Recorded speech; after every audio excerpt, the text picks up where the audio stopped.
Surat An-Nisa ayat 43, posisinya sebelah kanan agak ke bawah.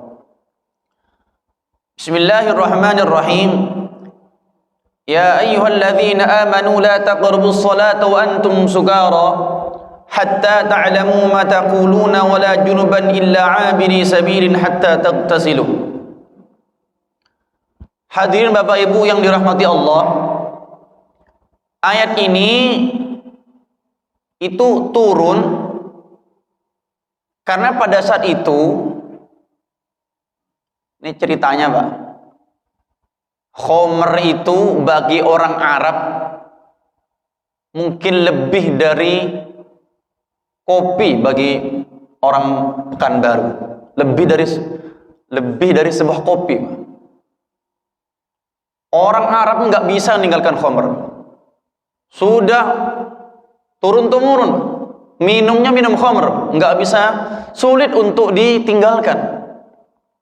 Maka pada masa awal Islam, khamr ini tidak dilarang, boleh minum khamr. Sehingga pada suatu saat ada seorang sahabat yang mengundang makan sahabat-sahabat yang lain, mengundang makan. Ya tentu saja setelah makan minum khamr, kayak kita mungkin minum teh atau minum kopi. Setelah itu masuklah waktu sholat. Setelah masuk waktu sholat, yang menjadi imam itu Sayyidina Ali. Bacalah surat Al-Kafirun. Setelah baca Al-Kafirun, dibacalah Al-Kafirun itu terbalik-balik Pak, dan maknanya fatal. Apa dibacanya? Qul ya ayyuhal kafirun a'budu ma ta'budun. A'budu, aku menyembah, ma ta'budun, apa yang kau sembah. Pokoknya terbalik-balik. Setelah itu sampailah kabar ini kepada Nabi Muhammad sallallahu alaihi wasallam, singkatnya begitu.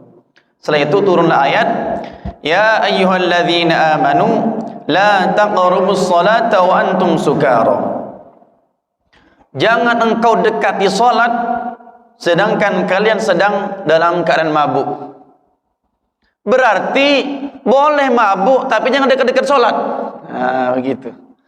Sehingga pada saat itu setelah turun ayat ini tetap minum khamr, tapi minum khamrnya setelah Isya. Diperkirakan sebelum subuh sudah hilang mabuknya. Terus begitu.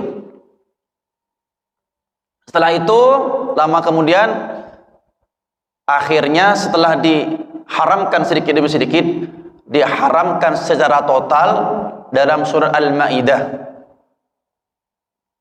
Dalam surah Al-Maidah, ayatnya lupa saya, pokoknya posisi sebelah kanan atas, di situ diharamkan khamr, wal maisir wal ansab wal azlam ila akhirih. Khamr dilarang secara total.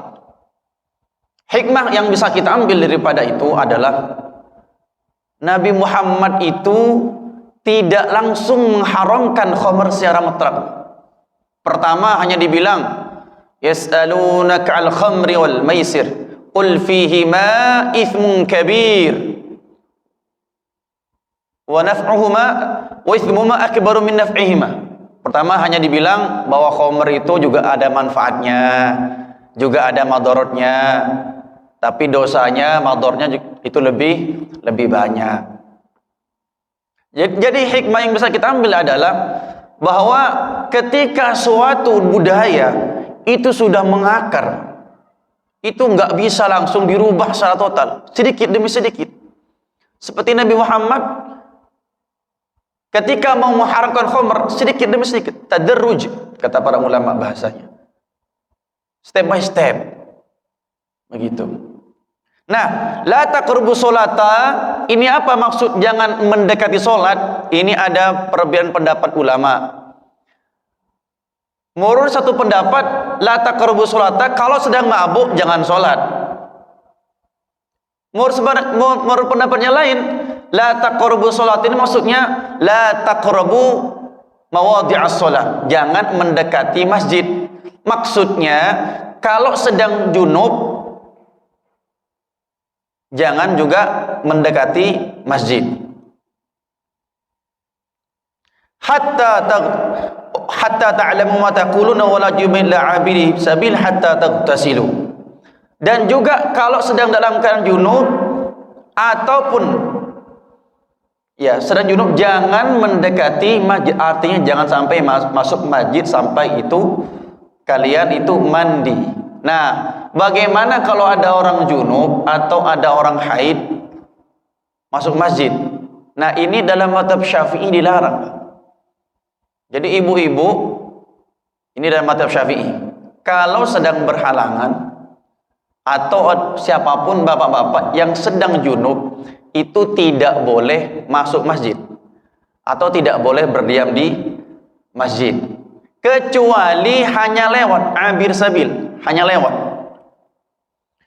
Lewat ini apa bedanya berdiam dengan lewat? Ini kata para ulama, ini kan di sini ada 3 pintu ya. Ada 3 pintu. Nah, orang junub itu atau orang haid atau orang nifas tidak boleh masuk masjid kecuali lewat. Jadi nggak berhenti, Pak. Nggak berhenti, lewat aja begitu. Apa definisi lewat dan apa definisinya berdiam di masjid? Definisinya adalah lewat itu kata para ulama masuk dari satu pintu keluar dari pintu yang lain, itu lewat. Sehingga kalau orang tuh masuk dari pintu kanan atau kalau boleh saya sebut arahnya arah selatan kanan, kemudian keluar lagi dari arah kanan pintu kanan, itu dilarang karena termasuk berdiam. Ayatnya begitu. Sebenarnya juga ada hadis yang juga melarang bahwa bagi orang junub itu tidak boleh masuk masjid. Ini ayat tentang larangan khomer tapi tidak secara mutlak. Wa in kuntum marda aw ala safarin, kalau kalian sedang sakit. Nah, sakit ini adalah sakit yang satu.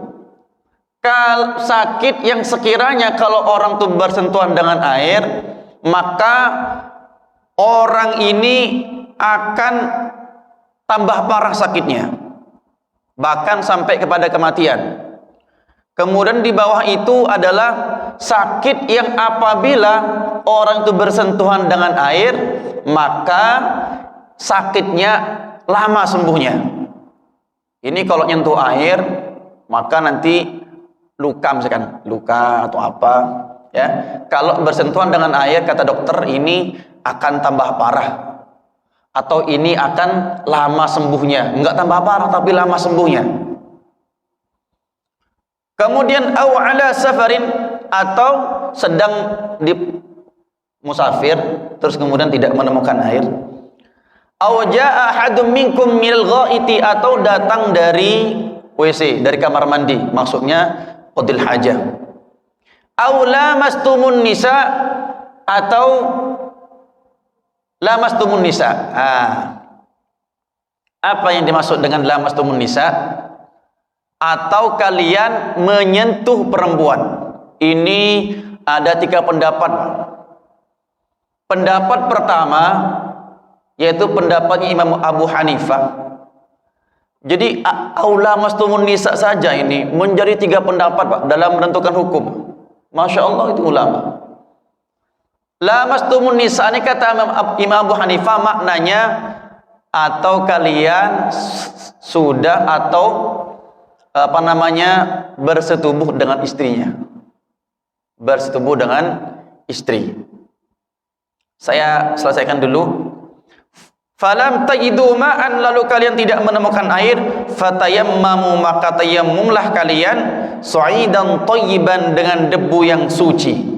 Famsahu biwujuhikum aydikum, caranya adalah mengusap wajah dan mengusap kedua tangan. Innallaha kana 'afwan ghafura. Baik, tentang pengertian aula mastumun nisa, sebagaimana disebutkan tadi, yang dimaksudkan dengan lamastumun nisa itu ada 3 kata para ulama. Imam Abu Hanifah mengatakan yang dimaksud dengan lamastumun nisa adalah berhubungan badan, sehingga bersentuhan, berpelukan dan seterusnya, syahwat atau tidak syahwat. Kalau hanya bersentuhan, kata Imam Abu Hanifah, itu wudunya tidak batal. Apa dalilnya? Pertama, kata Imam Abu Hanifah, yang dimaksud dengan lamastum dalam bahasa orang Arab itu tidak ada lain kecuali bermakna jima. Jadi kalau lamastum ini bergandengan dengan lafaz an-nisa, lamastum an-nisa. Ini kata Imam Abu Hanifah, pasti maknanya adalah jima. Nah, kenapa Allah tidak bilang jima? Mohon maaf, inilah di antara keistimewaan Al-Quran. Hal-hal yang dikira itu vulgar disensor. Jima disebutnya menyentuh, padahal maksudnya jima. Disensor. Hal-hal yang agak vulgar disampaikan dengan bahasa kinayah, dengan bahasa kiasan. Dalil yang kedua, kata Imam Abu Hanifah, Rasulullah Shallallahu Alaihi Wasallam itu suatu saat sholat. Sayyidah Aisyah, karena gelap mungkin Pak, itu karena gelap, akhirnya apa namanya, kayak meraba-raba tangan Sayyidah Aisyah tak sengaja menyentuh telapak kaki Rasulullah yang sedang sujud. Rasulullah melanjutkan sujudnya. Padahal di situ sudah ada sentuhan. Kalaulah memang batal, maka Rasulullah tidak akan melanjutkan sujudnya. Dalam hadis lain juga dikatakan, banyak nih riwayatnya. Suatu ketika Nabi mau sholat, Nabi wudu. Setelah wudu, Nabi mencium istrinya, maksudnya mencium Sayyidah Aisyah. Setelah mencium, Nabi langsung sholat. Setelah sholat, Nabi langsung sholat tanpa wudu. Saya ulangi lagi, setelah mencium istrinya, kemudian langsung sholat tanpa wudu.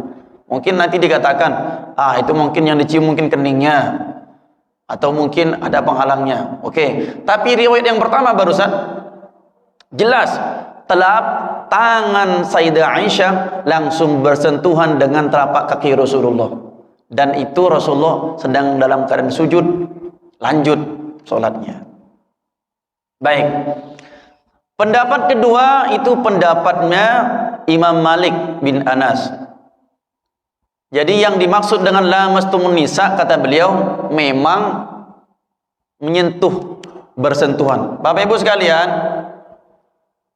saya tanya, suami istri itu mahram atau bukan, Pak? Saya nih punya, atau bapak ke istrinya, istri itu mahram apa bukan? Bukan mahram. Bukan mahram. Ada yang masih menganggap istri itu mahram.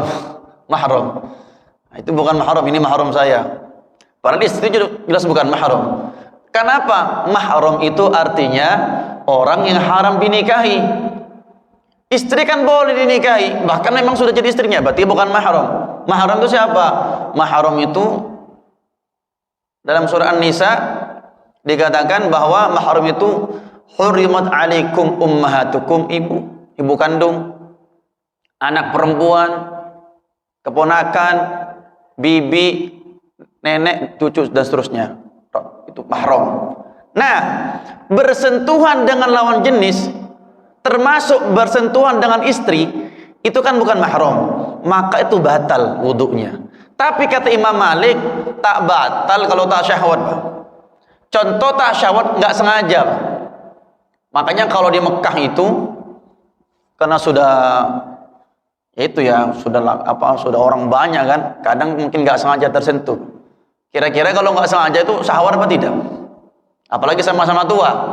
Nah, itu kata Imam Malik tidak batal wudunya. Itu tidak batal. Pendapat Imam Malik ini senada dengan pendapatnya Imam Ahmad bin Hanbal. Jadi ada 3, Pak. Kan mujtahid itu kan ada 4. Imam Abu Hanifah, Imam Malik, Imam Syafi'i, Imam Ahmad bin Hanbal. Imam Abu Hanifah mengatakan batal wudunya kalau jima. Kemudian Imam Malik bin Anas sepakat dengan Imam Ahmad batal kalau bersentuhan dengan syahwat. Yang paling berat itu Imam Syafi'i, Pak, imam kita.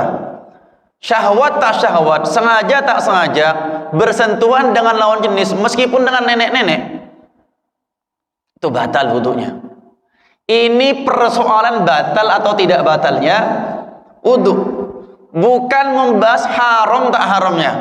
Jadi batal itu satu perkara, haram dan tidak haram ini perkara yang lain, Pak. Maksudnya bagaimana?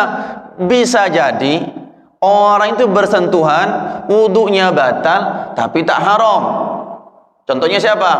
Contohnya nggak sengaja. Nggak sengaja ini adalah contoh wudunya batal tapi tak haram. Kenapa tak haram? Karena tak sengaja. Ada yang haram tapi tak batal, yaitu menyentuh perempuan lawan jenis atau bersentuhan. Menurut Imam Abu Hanifah, bersentuhan itu tidak batal. Bersentuhan begini begitu itu tidak batal, tapi haram juga kalau bukan mahramnya. Itulah sedikit tentang aula mastumun nisa. Falam tajidu ma'an. Inilah selain ayat ini, ayat menjelaskan tentang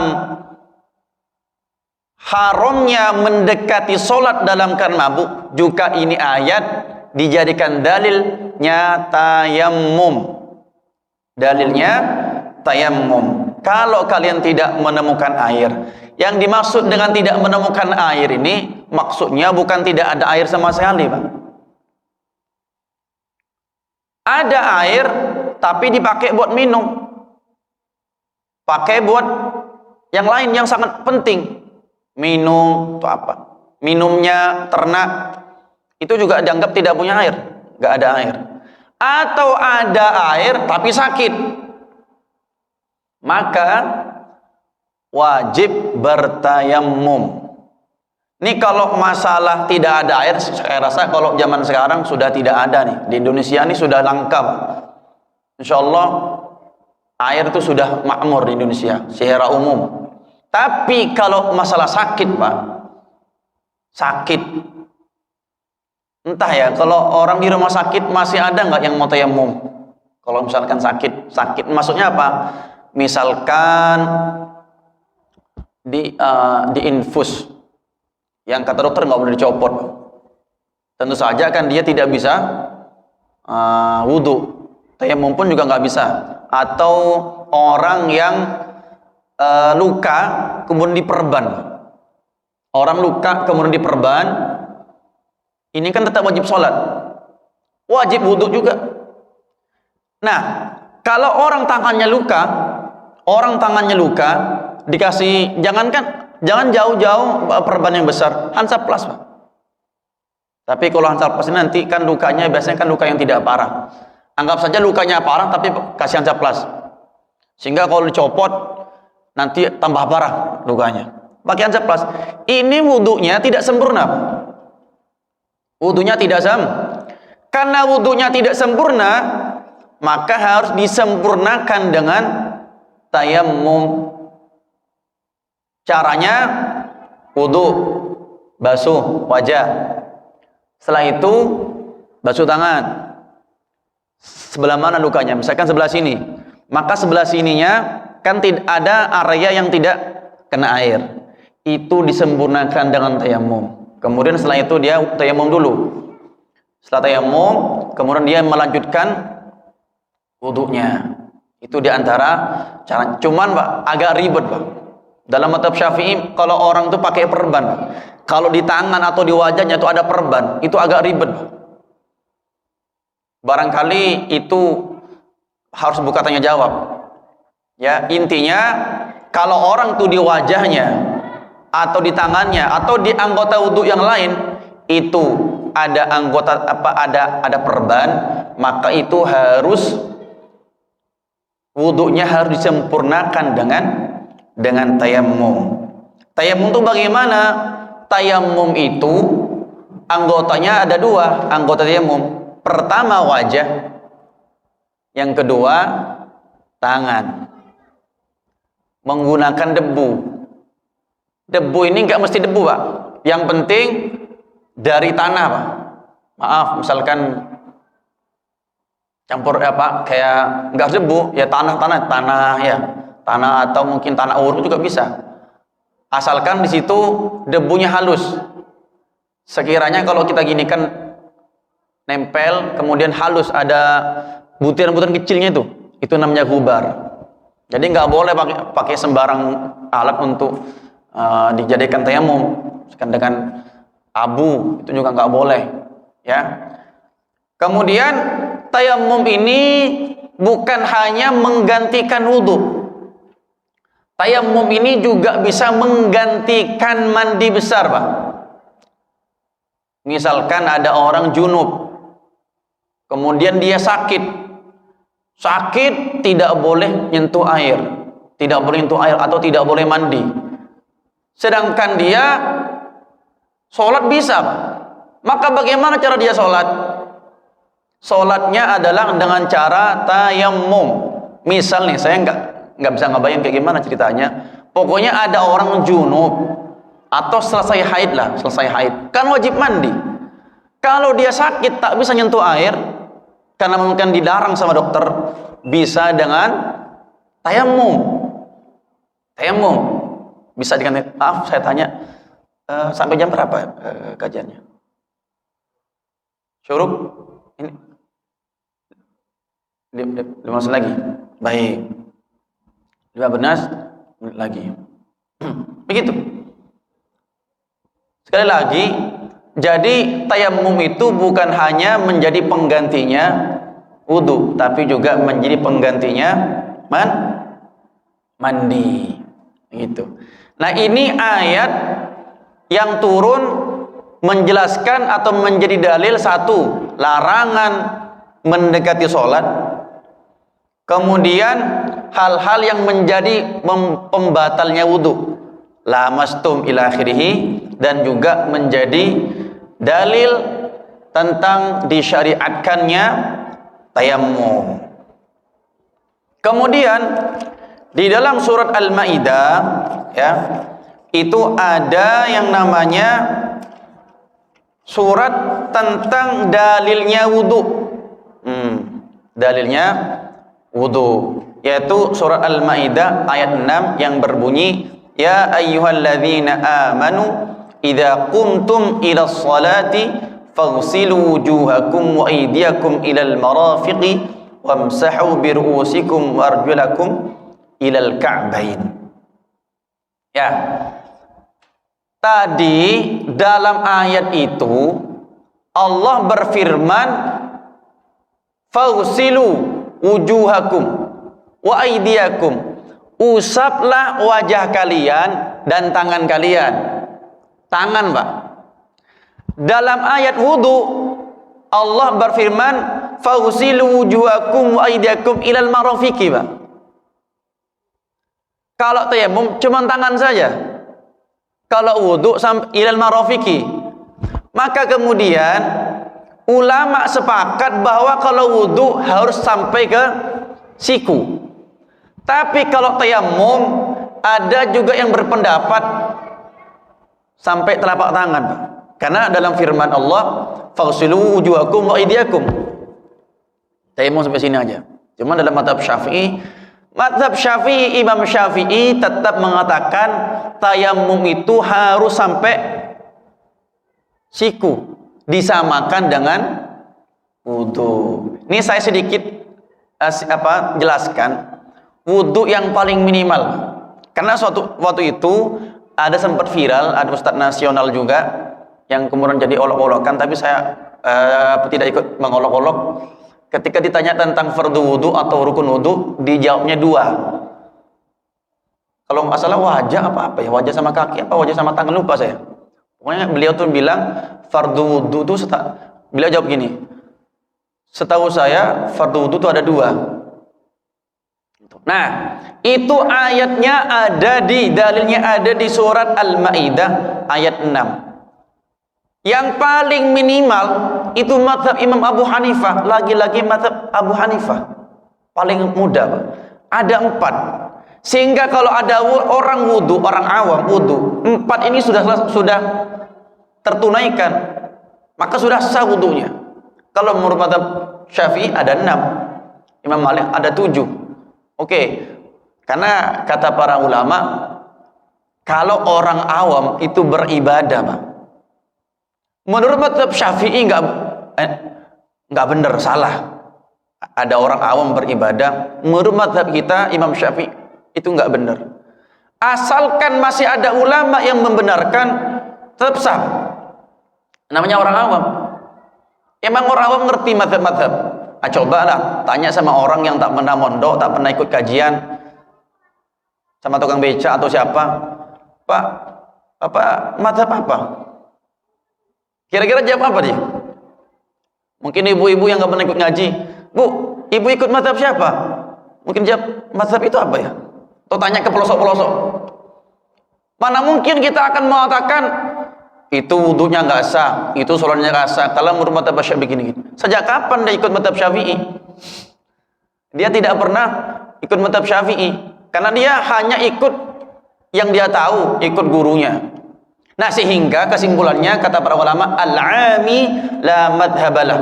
Orang awam itu tidak punya madhab. Sehingga kalau perbuatannya tidak benar menurut satu madhab, asalkan ada ulama yang membenarkan, maka itu sah sholatnya. Senyumlah, Bu.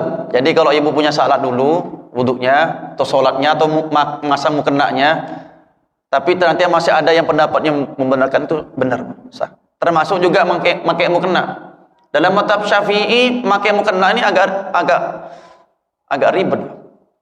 Sampai-sampai di pondok kami itu dilarang pakai mukena potong, harus pakai mukena terusan yang panjang itu, karena agak ribet cara. Tapi juga ada yang mengasahkan juga. Kenapa dilarang pakai mukena potong?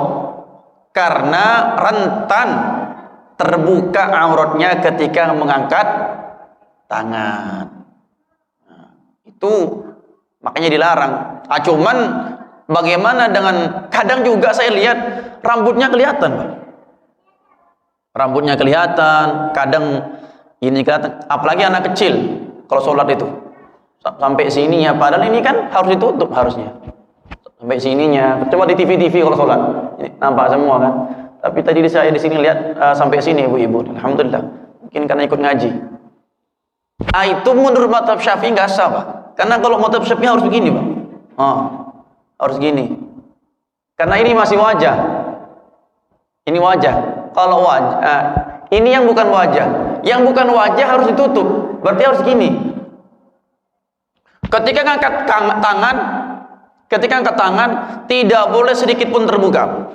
Jadi kalau pakai baju begini terus diangkat tangannya, nampak kayak gini, nggak sah. Kenapa? Ini wajib ditutup. Harus begini, Pak. Makanya di pondok itu biasanya ada pondok yang melarang santrinya pakai mukena potong. Tapi sekali lagi, seandainya masih ada ulama yang mengesahkan, tetap sah. Tapi kalau yang lebih baik, apa yang kita pelajari, itulah yang diamalkan. Apa dari guru, itulah yang diamalkan. Nah, fardu wudu itu paling minimal ada 4. 1, membasuh wajah. 2, membasuh tangan. 3, mengusap sebagian kepala. 4, membasuh kaki. Tidak wajib tartib, tidak wajib niat menurut madhab Hanafi.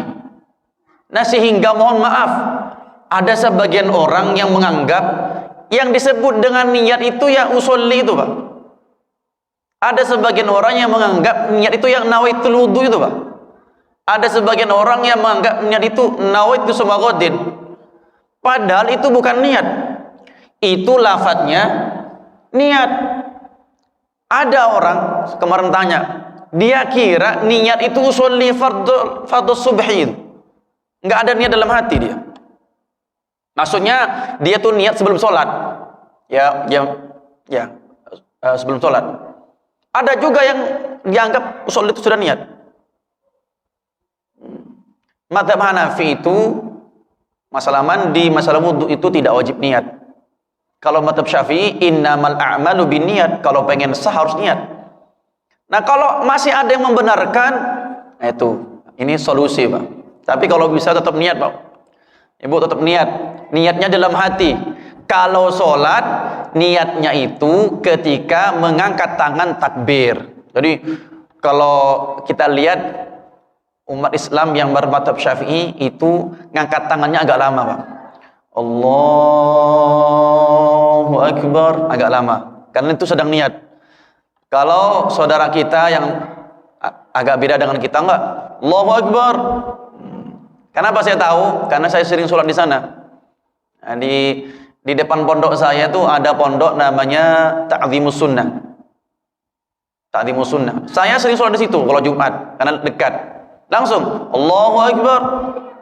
Kalau kita kan mikir cepat amatnya, kayak gimana niatnya?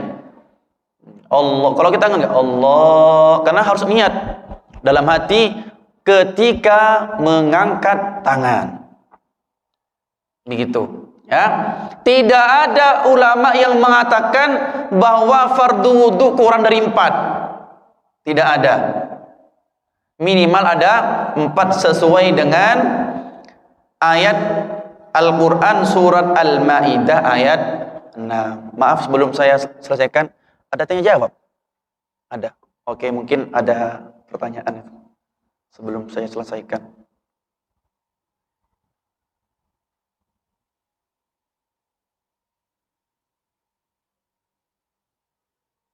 Silakan Bapak Ibu.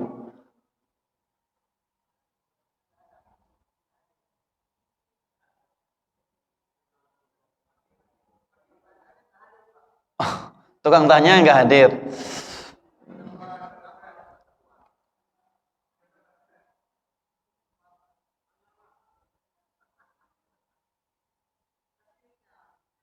Mic.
Ya.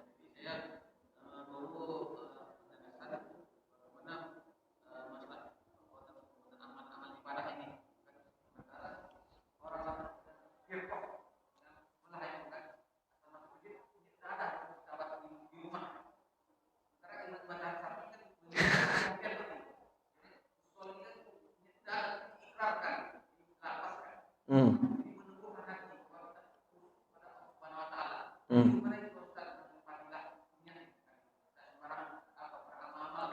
Mungkin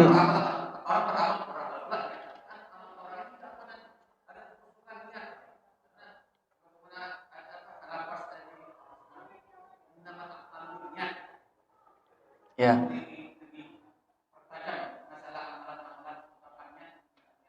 ya, niat. Mm-mm. Mm-mm. Ya, ya, ya.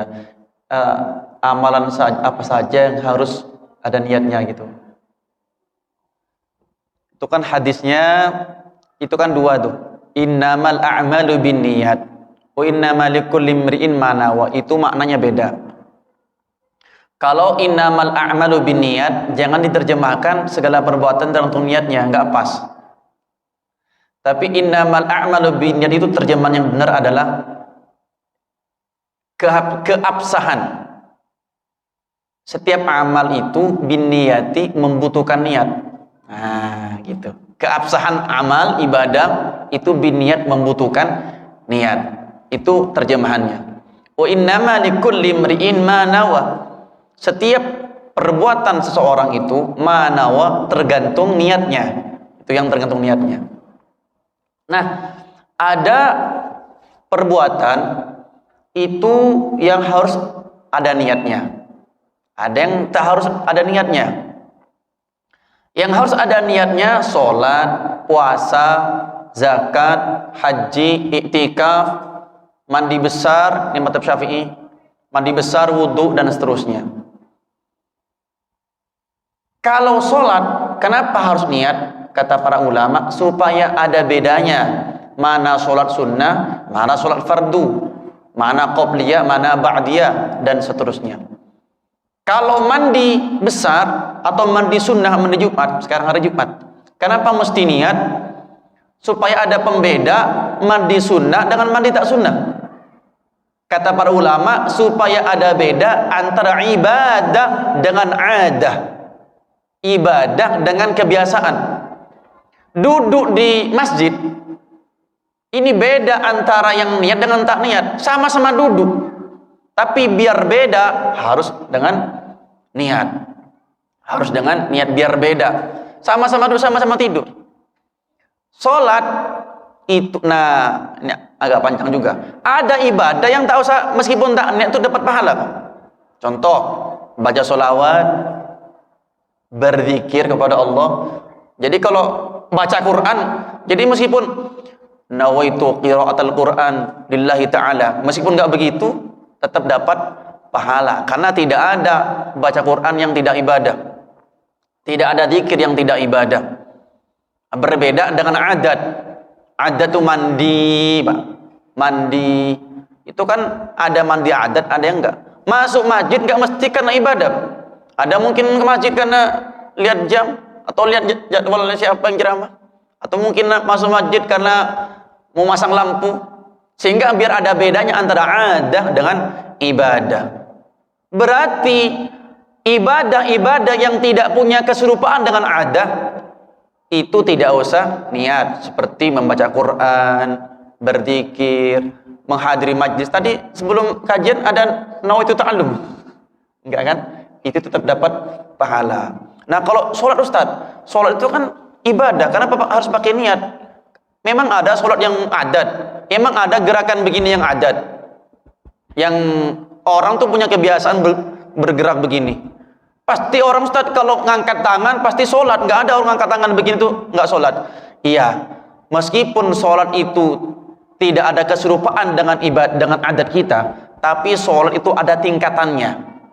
Kata para ulama, rutabil ibadah, ada rutbah, ada kedudukan ibadah, sehingga wajib niat supaya ketemu mana fardu, mana sunnah muakkad, mana sunnah mutlak, mana dati sabab, mana dati waqt, dan seterusnya.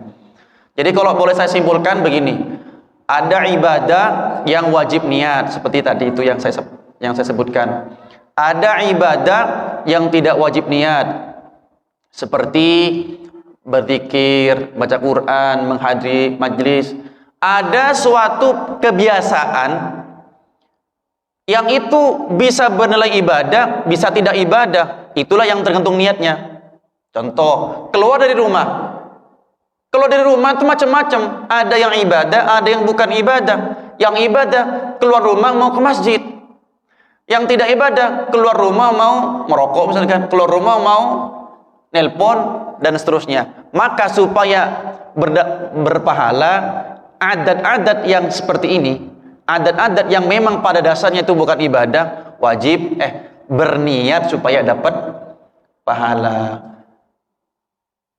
Begitu. Mungkin mohon maaf kalau kurang mengena jawabannya atau kurang masih ada yang dipertanyakan. Begitu Pak. Ya. Cukup Pak ya. Cukup. Baik. Sudah offset sedikit. Ya. Mohon maaf kalau ada kesalahan, kekhilafan, keluputan dari perjumpaan saya ini. Kalau ada benar, itu dari Allah, dan semoga kebenaran itu membawa manfaat dan keberkahan untuk kita semua. Semoga istiqomah, semoga berhasil semua melaksanakan dan menunaikan ibadah-ibadah baik yang fardu ataupun sunnah, sehingga kita keluar dari Ramadan ini semuanya menjadi orang sukses, berhasil mendapatkan faizin, orang-orang yang beruntung yang nanti akan dibalas dengan bil jannah, dengan surga Allah Subhanahu wa ta'ala. Sekali lagi mohon maaf kalau ada khilafan. Wallahu muwaffiq ila aqwamit thoriq. Assalamualaikum warahmatullahi wabarakatuh.